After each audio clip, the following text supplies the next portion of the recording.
A child's cry broke the silence.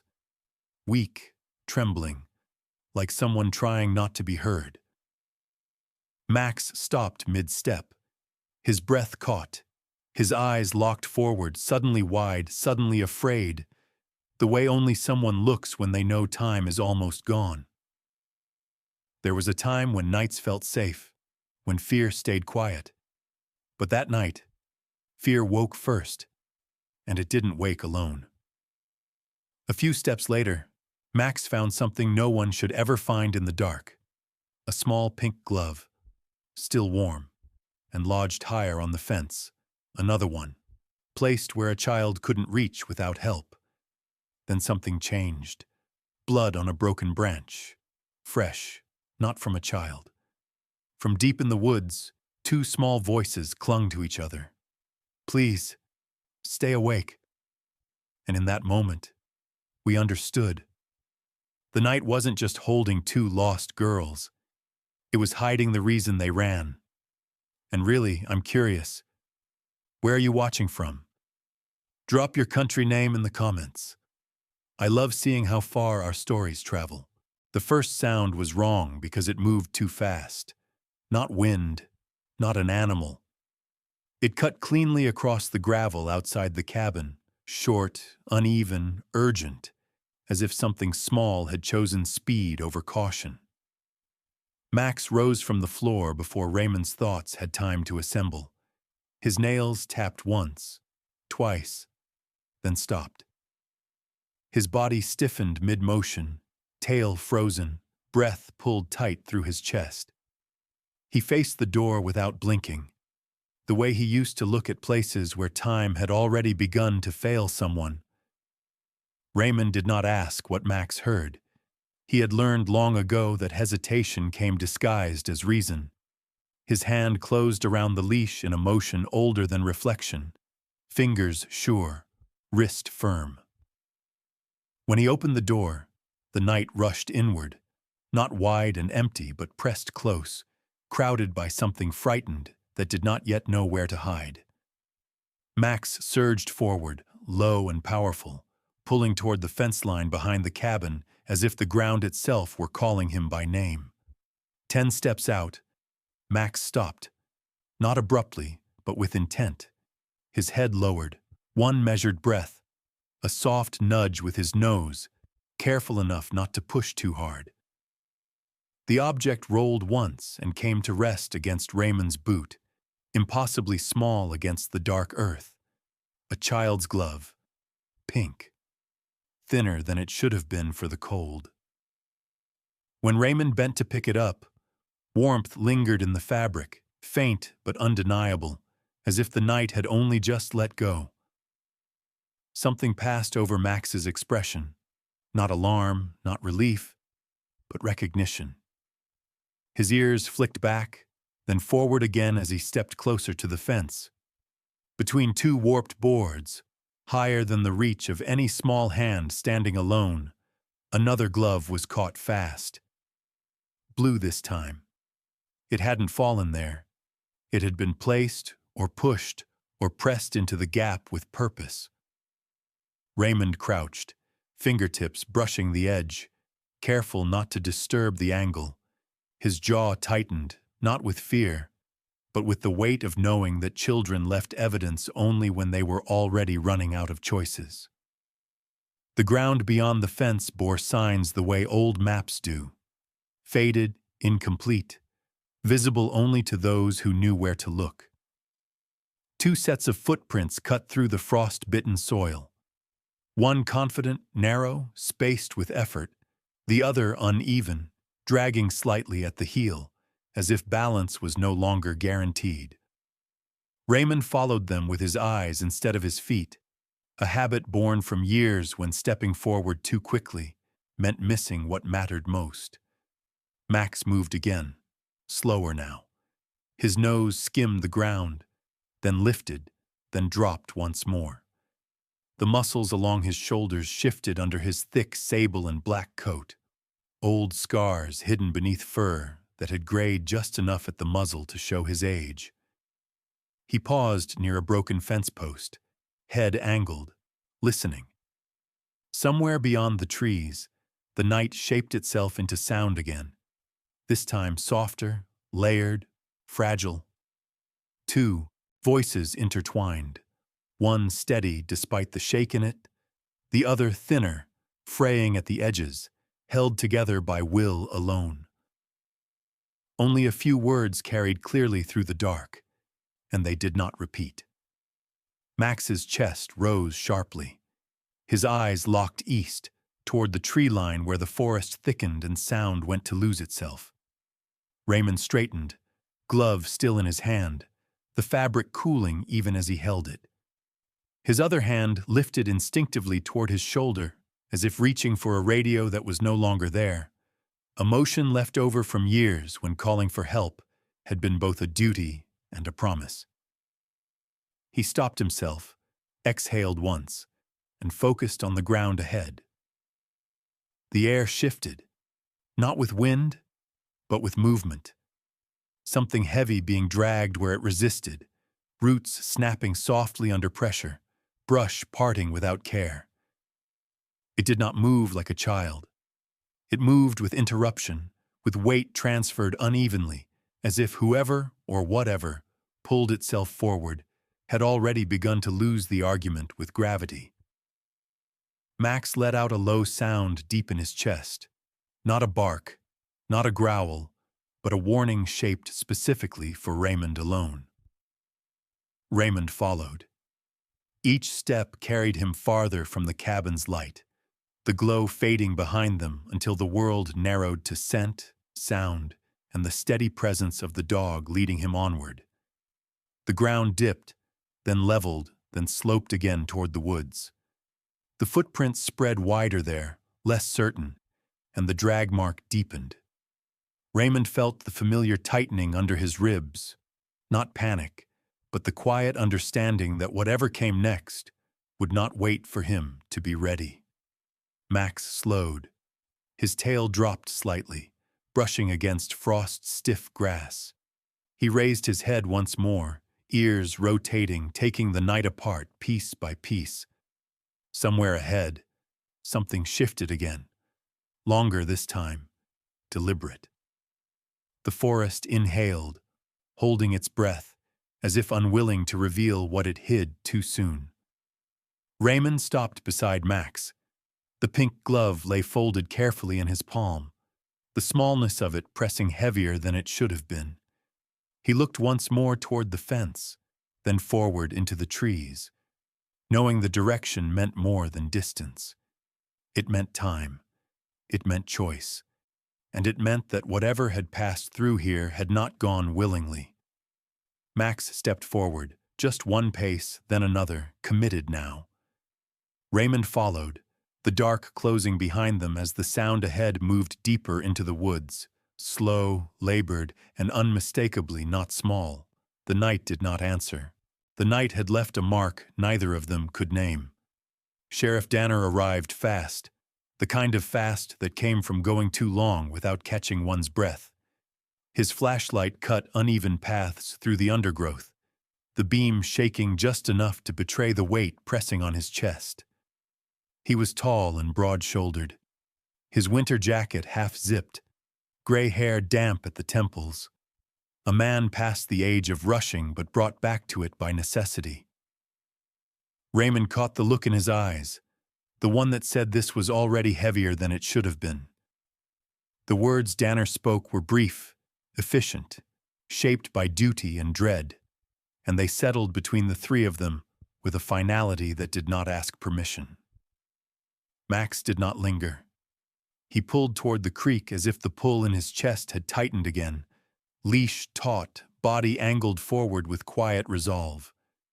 Raymond followed, stepping carefully now, allowing the dog's pace to set his own. The ground near the water bore the story plainly once it knew it was being watched.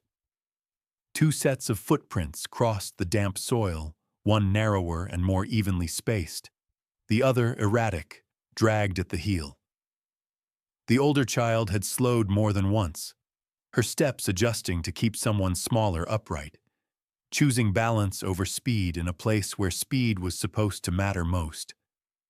The creek whispered alongside them, shallow but insistent, the sound threading through the night, like a reminder of how easily voices could be carried away. Raymond knelt once, fingers hovering just above the ground where the dragged footprint deepened, then straightened again without touching it. His shoulders tightened not from the cold, but from the understanding settling in. This was not a chase. It was a holding on. Max sniffed along the creek's edge, his breath steady, his eyes alert, tracking not just scent, but something less tangible. The pause between steps, the fear pressed into the soil. Near the base of a large tree, its roots twisted upward like old bones, Raymond's attention snagged on something that did not belong to water or earth. A small fragment of wood lay half-buried in the damp leaves, rough-edged, broken from something once bigger. He turned it carefully in his hand, the texture uneven under his thumb.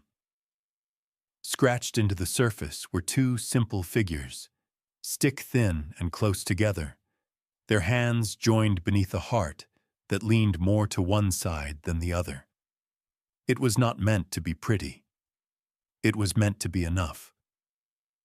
Raymond lowered it back into his palm, the weight of it quietly rearranging the space behind his ribs.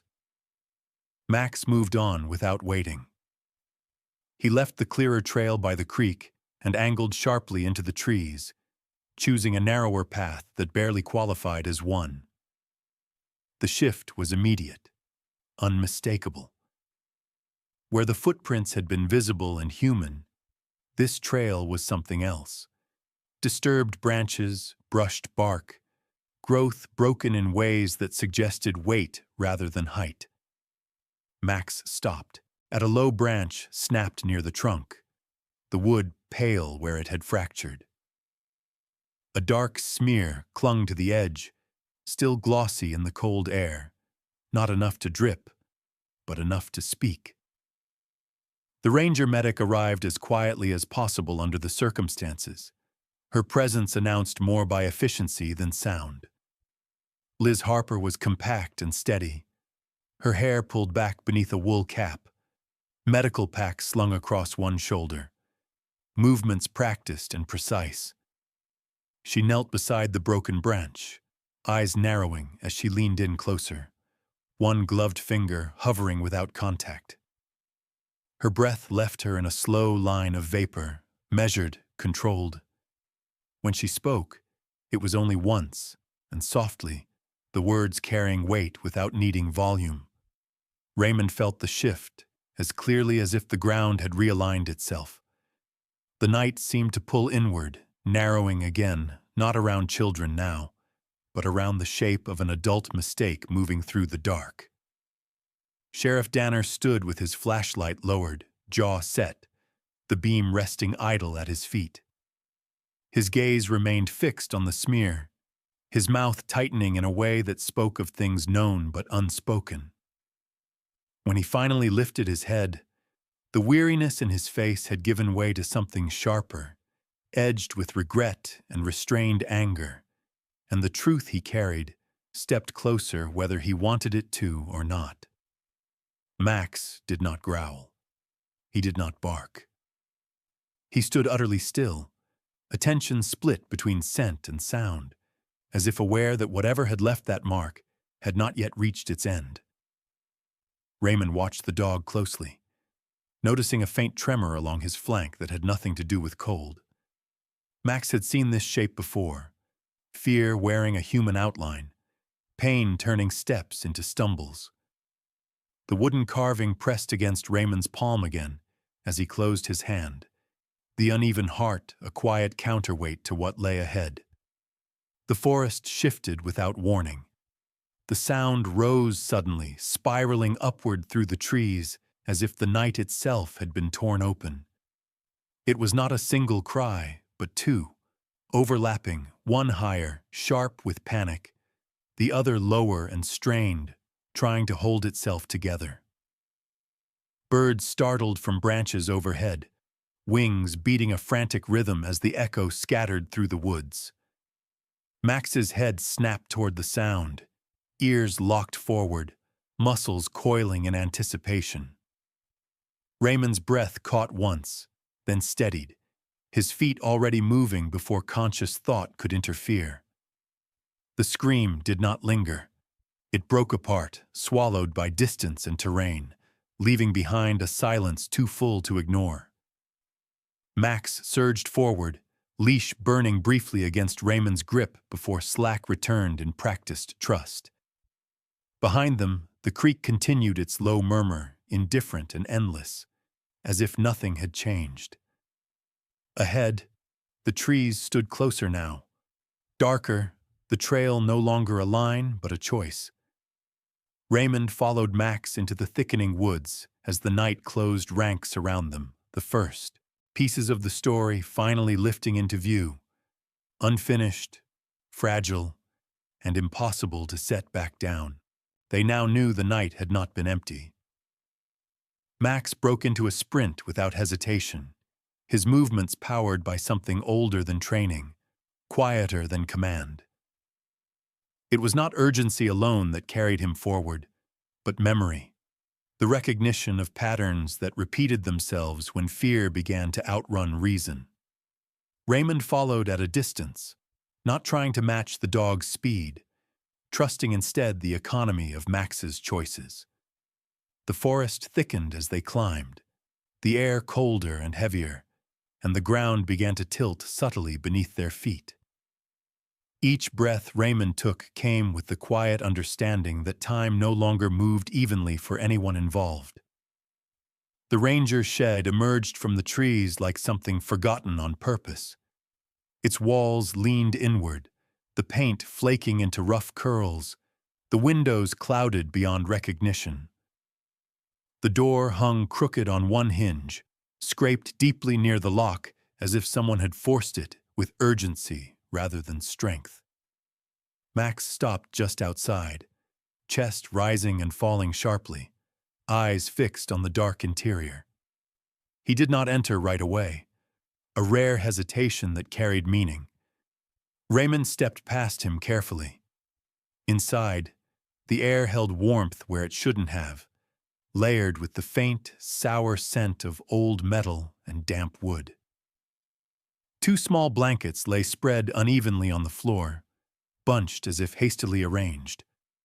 A thermos had tipped onto its side, the lid cracked, a dark stain dried into the boards beneath it. Nearby, a denim jacket lay folded once, then abandoned, the fabric still holding the shape of a body that had worn it not long before. Raymond knelt slowly, knees protesting, fingers brushing the edge of one blanket. He paused there, not moving further, his hand hovering as though he feared disturbing something fragile. The quiet pulled at him in a way that stirred another quiet from long ago. Hospital corridors, temporary shelters, places where warmth was rationed and meant more than shelter. He drew the blanket back carefully and stopped. Beneath it lay a torn photograph. The paper was creased and worn, edges softened by handling. A woman looked out from it with eyes tired but open, her arm wrapped around two small girls who leaned into her side. The girls' smiles were tentative, as if joy had learned to be cautious. Beside them stood a man, taller, his hand resting awkwardly on one child's shoulder. His face had been scratched out violently, the paper gouged deep enough to tear through, leaving nothing but white scars where his expression should have been. Raymond stared at it longer than necessary, his throat tightening as the image refused to settle into something simple. Rage or heartbreak, there was no way to tell which had guided the hand that destroyed the man's face. Perhaps both had taken turns. Max moved behind Raymond, close enough that their shadows merged on the floor. His gaze flicked to the photograph once, then shifted away, ears tilting back slightly. Raymond. did not look at the dog, but he felt the old pressure return to his chest. The familiar ache of families cracked open by moments no one could undo. He folded the photograph carefully, not to hide it, but to honor the fact that it had survived long enough to be found. Sheriff Danner stood in the doorway, posture tight, eyes scanning the walls as if expecting the past to step out and explain itself. When he spoke, it was quieter than necessary, words shaped with caution rather than authority. The sentence did not ask a question. It simply rested there, heavy with possibility, suggesting that this place had been chosen deliberately. Raymond felt something loosen in the story he had been building, a shift that made room for doubt instead of certainty. Max's head snapped up. A sound moved behind the shed, low and uneven, leaves disturbed not by running, but by imbalance. Max's hackles lifted slightly as he turned, body angling away from Raymond to place himself between the noise and the doorway. Raymond rose on instinct, the folded photograph tucked into his jacket without thought. The night seemed to lean closer, listening. The figure that stumbled into view was not small. The man emerged from the brush slowly, one hand pressed to his forehead, blood dark against pale skin, his movements awkward and unsteady. He was in his late 30s or early 40s, build once strong, now softened by exhaustion.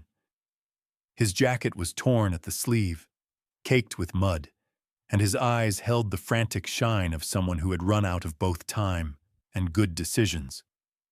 He swayed as he stopped, hands lifting slightly, palms out, not in surrender, but in desperation. Max growled, a low vibration that never rose into threat. His gaze did not fix on the man's face, but on something else entirely. The slope behind the shed, where the ground rose sharply and unevenly, soil damp and unsettled. Raymond noticed the dog's attention and followed it with his eyes. The ridge loomed higher than he'd realized, its edge fractured, stones loose under sparse grass. The weight of it pressed into the scene even before it moved. The man's mouth opened once, then closed, breath catching as if he were unsure which version of the truth deserved to escape first. When his words finally came, they were stripped of performance, worn raw by exertion and fear. They did not sound practiced.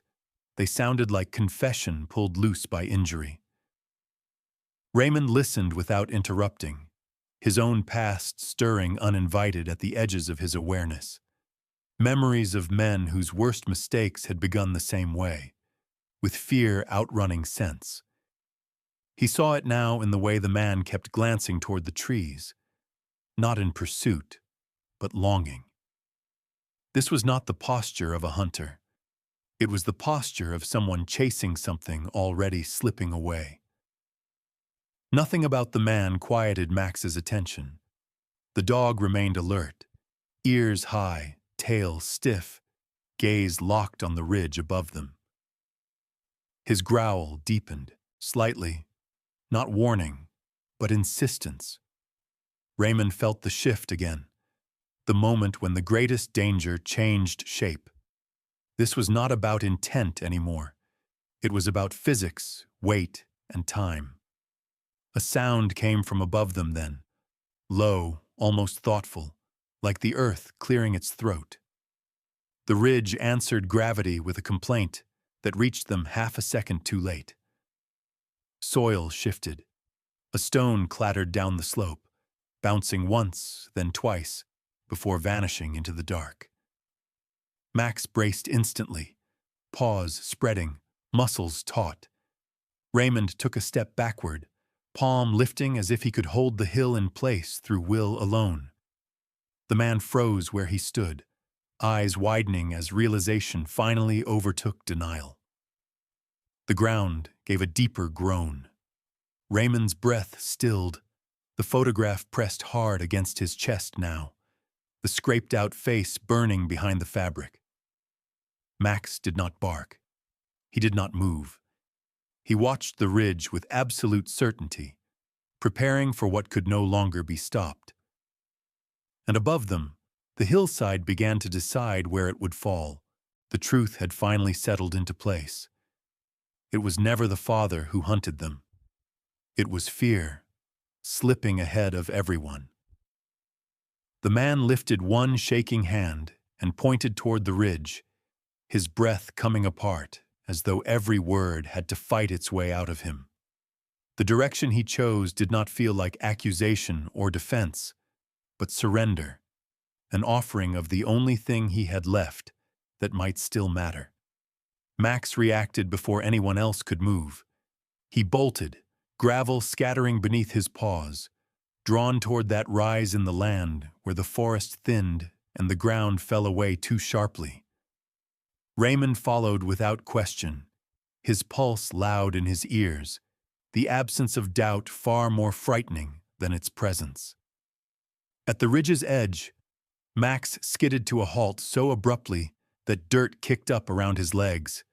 His body locked in place, all forward momentum erased by recognition. He stood rigid, ears high, chest barely moving as he stared downward into the open space below. Raymond reached him a second later and felt the drop before he fully saw it. The quiet suction of height pulling at his balance, the darkness folding in on itself as it opened wide.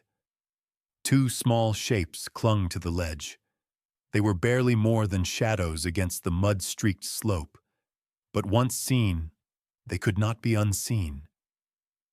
The older girl had wrapped herself around the younger, her arms fixed tight, her forehead pressed to her sister's temple as if warmth alone might anchor them there.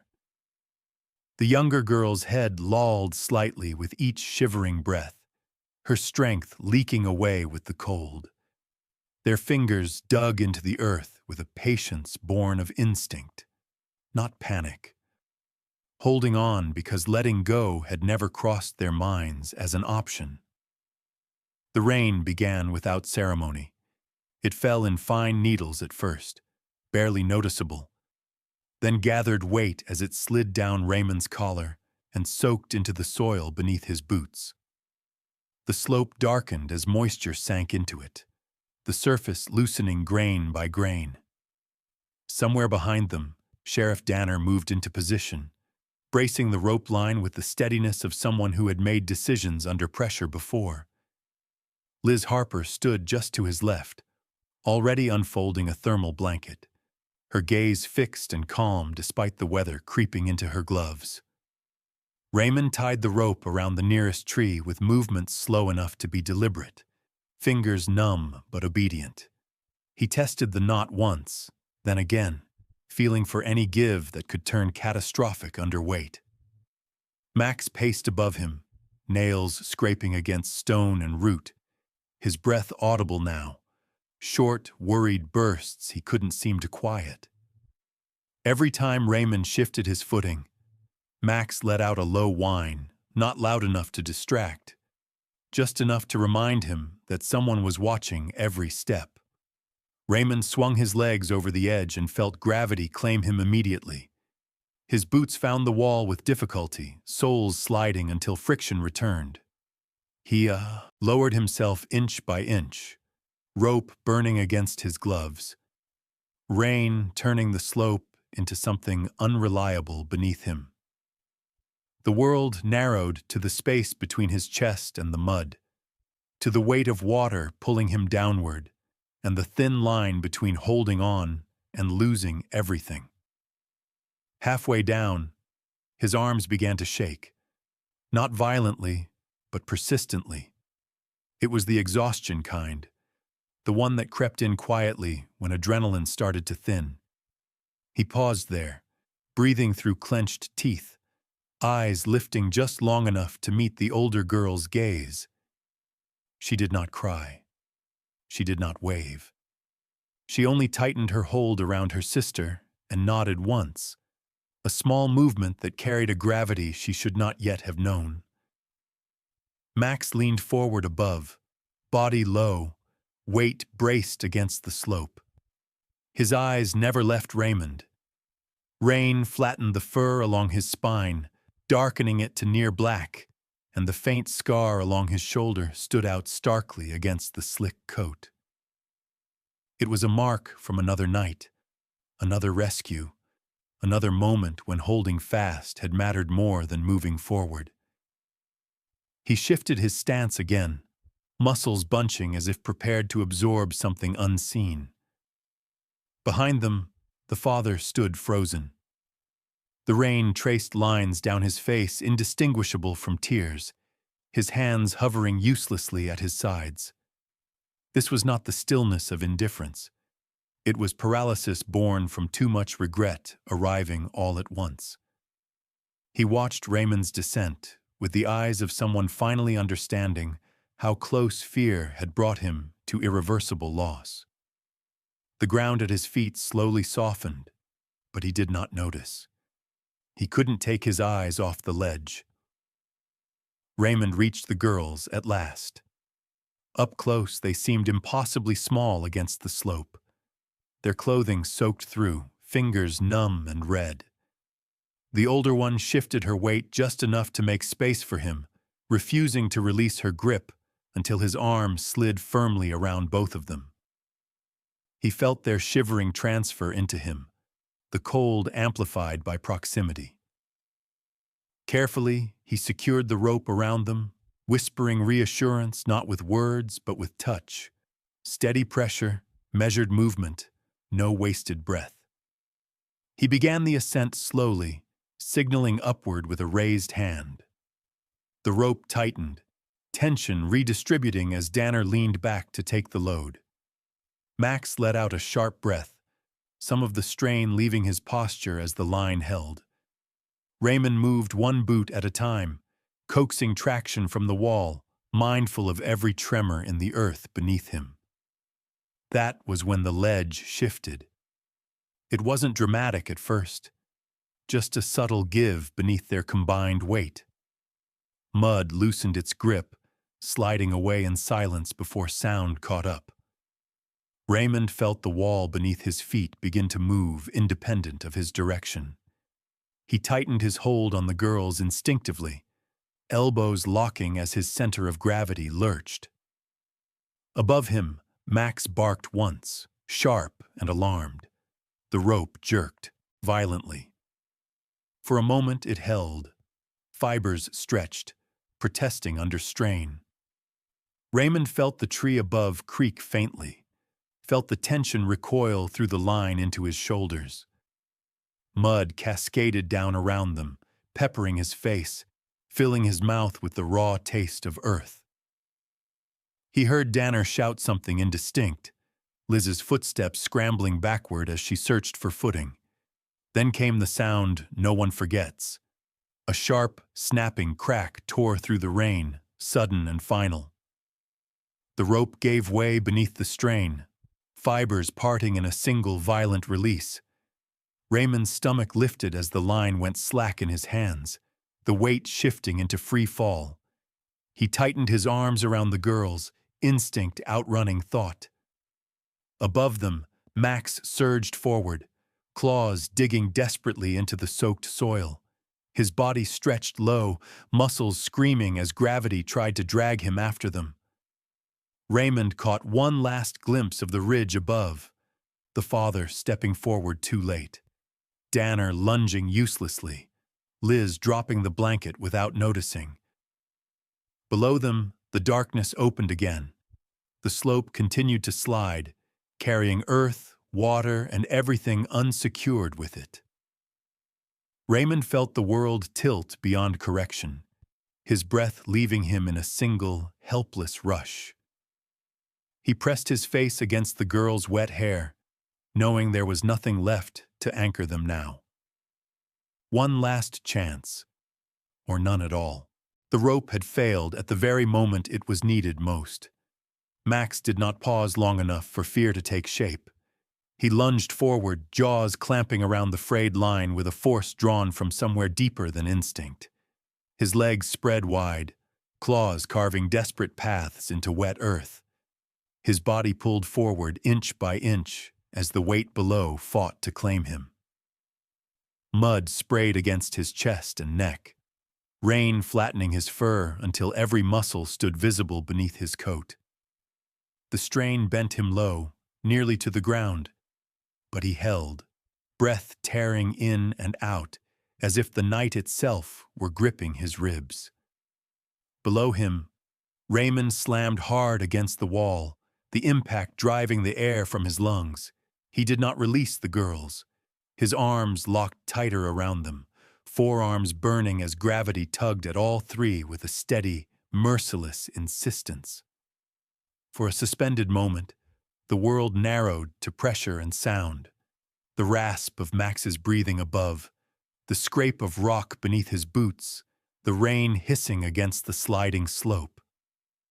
Raymond pressed his cheek into the older girl's shoulder, anchoring them together not with words, but with presence.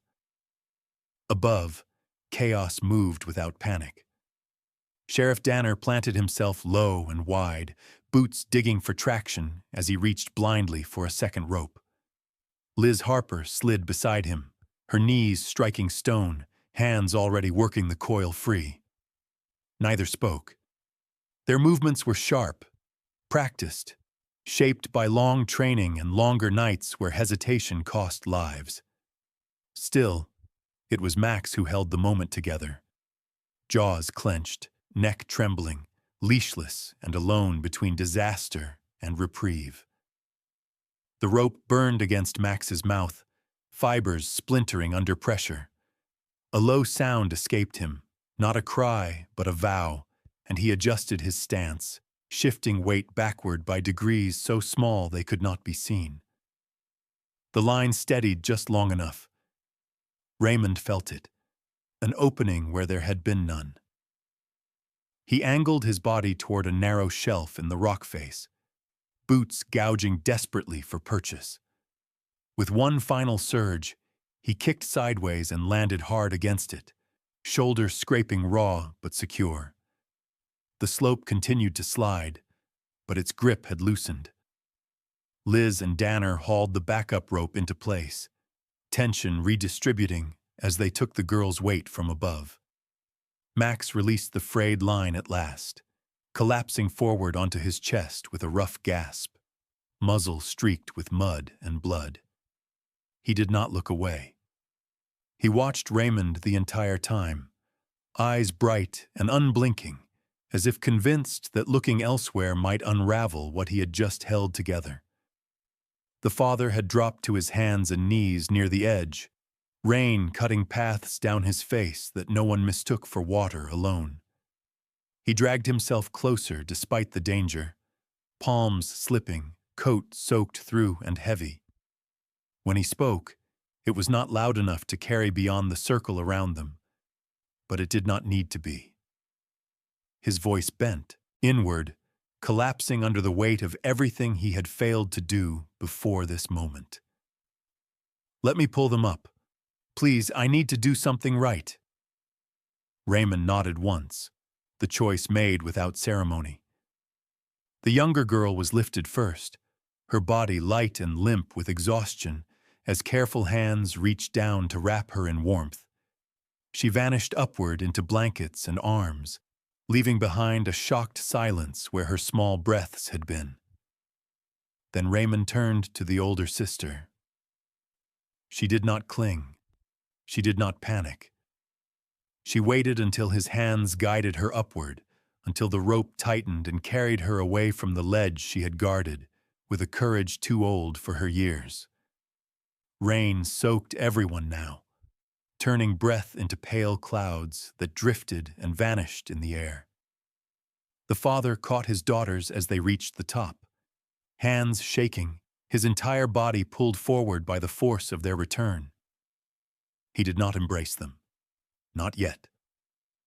He stayed on his knees, head bowed, hands hovering uncertainly in front of him, as if unsure whether he had earned the right to touch them again. Max dragged himself to his feet and limped closer, each step deliberate. His chest rose and fell hard, the scar along his shoulder darkened by water and grit.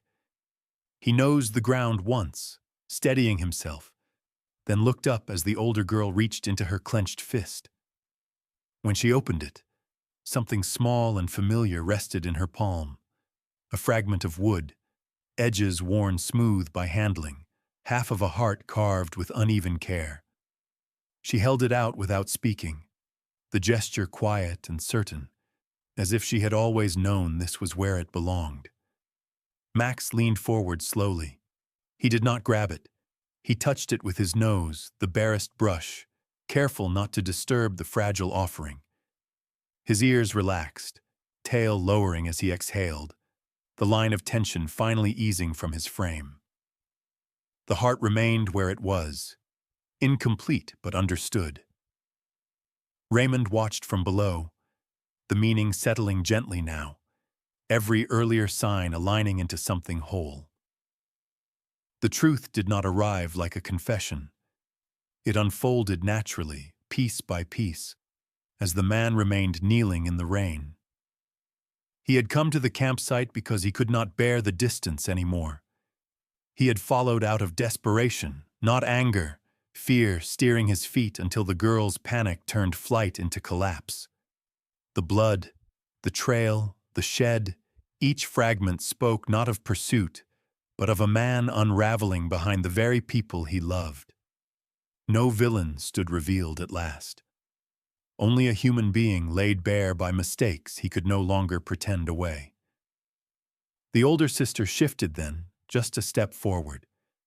The movement was small enough to miss if one blinked. She reached out and placed her hand against her father's, withdrawing almost immediately, but leaving warmth behind. He swallowed hard, breath catching, eyes closing just long enough to memorize the contact. It was not forgiveness. It was something quieter, more fragile. A door unlocked, but not yet opened. Raymond climbed the rest of the way up slowly, muscles protesting as he joined them at the ridge. He rested one hand against Max's back, feeling the tremor beneath his palm finally subside. The rain softened, thinning into mist, the slope no longer shifting beneath their feet. Somewhere far off, the woods seemed to loosen their hold on the night. Wrapped in blankets, the younger girl turned her head toward Max, eyes clearer now, curiosity overtaking fear. Her voice arrived small but steady, carrying a question shaped by hope rather than need. Did he come because we asked for help? No one answered her right away. Max simply stepped closer, sitting beside Raymond with a quiet dignity, his presence enough. The rain slowed further, lightening into something almost gentle, as if the night itself were listening. And for the first time since it began, nothing fell.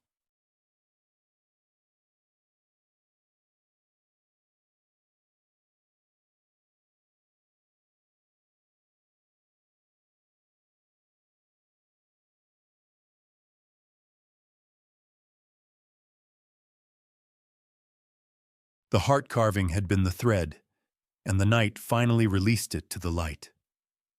Morning arrived without announcement, easing itself over the ridge in a thin gold wash that softened everything it touched. Wet grass bent under the weight of dew, and the slope that had threatened to give way now lay still, as if ashamed of the panic it had caused. Faces lifted slowly into the light, tired, streaked with mud and rain, but no longer tight with fear. The air carried the quiet hum of engines and radios, the steady movements of people returning order to a night that had nearly swallowed more than it should. The ambulance crew worked with gentle efficiency, wrapping the two sisters in thermal blankets, the way one might tuck away something precious. The girls' breaths came slower now, their trembling dulled to shivers that would pass. Moments later, their mother appeared at the edge of the clearing, her steps unsteady, arms opening before she seemed to realize she was moving. Tears caught the morning light on her cheeks, bright and unhidden, and she folded into her daughters with a gratitude that needed no words. The forest stood witness, trees tall and still, as if honoring a reunion that had almost been denied. Raymond remained a few steps back, distance chosen not out of detachment, but respect. Max leaned against his leg, the full weight of him settling there for the first time since the night began. The dog's breathing had found its rhythm again, deep, controlled, though dried blood still marked the line of his jaws where the rope had burned. Raymond rested a hand on his back, fingers spreading slowly through damp fur, the motion quiet and deliberate. Gratitude did not rush. It stayed. Sheriff Danner approached them with care, boots soft against the ground. In his hand lay a small, familiar shape, edges worn smooth by time and worry. He offered it without ceremony. Raymond took the piece and turned it once, then again, fitting it together with the half already in his pocket. The two fragments aligned naturally, grain to grain, making a heart that was imperfect, scarred by breaks, yet unmistakably whole. In the warmth of the morning, it looked less like evidence and more like something that had waited to be completed. Max leaned forward, sniffed the joined carving once, and then sat beside Raymond, their shadows overlapping on the grass. Where Max's outline met Raymond's, the light seemed to pause, as if marking the place. The forest breathed around them, a sound not unlike relief. Nothing pressed in now, nothing demanded. The night had taken its share and moved on. The rescue team began to withdraw, the scene thinning as equipment was loaded and paths were retraced. The father stood near the ambulance, hands hanging at his sides, shoulders bowed not with defeat, but humility. He did not try to step closer again. He watched his daughters from a respectful distance, learning, perhaps for the first time, how waiting could be a form of care. Behind him, the ridge lay quiet, its threat dissolved by daylight. Max shifted, then stood, moving ahead on the trail as if already aware of the direction home.